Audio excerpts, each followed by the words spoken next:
ঈদে সালামি হিসাবে নতুন টাকা দেওয়া বাংলাদেশে এক ঐতিহ্য। তাই ঈদকে কেন্দ্র করে নতুন টাকা বাজারে ছাড়ে বাংলাদেশ ব্যাংক। তবে আসছে ঈদে সেটি হচ্ছে না, যা নিয়ে জনমনে কিছুটা হতাশাও রয়েছে। সেই সঙ্গে আছে প্রশ্নও, কবে হাতে পাওয়া যাবে নতুন টাকা? সেই টাকাতেও কি শেখ মুজিবের ছবি থাকবে, নাকি নতুন অন্য কোনো ব্যক্তির ছবি দেখা যাবে নতুন টাকায়? এসবের প্রশ্নের উত্তর দিয়েছেন অন্তর্বর্তীকালীন সরকারের অর্থ উপদেষ্টা ডক্টর সালেউদ্দিন আহমেদ। ঠিকানায় খালেদ মহিউদ্দিনের টক শোতে এসব নিয়ে বিস্তারিত জানিয়েছেন তিনি। নতুন টাকা কবে পাওয়া যাবে তা জানিয়ে অর্থ উপদেষ্টা বলেন, এখন বঙ্গবন্ধুর ছবি দেওয়া হয়েছে, যা হোক এখন এগুলো শেষ হয়ে যাচ্ছে। ওরা আসলে ডিজাইনার দিয়েছে অনেক পরে এবং আমরা সেটা দ্রুত রেখে দিয়েছি, কিন্তু এখন বলছে সময় লাগবে।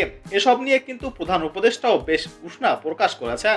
আমাকে জিজ্ঞেস করেছেন যে এত দেরি করে আসছে কেন তোমার লোক। আমি বলছি আমার লোক তো নয়, এটা আসলে বাংলাদেশ ব্যাংক করে। আমরা আসলে 2-1 দিনের মধ্যেই এটা নিয়ে দিয়েছি, কিন্তু বাংলাদেশ ব্যাংকের সময় লাগছে।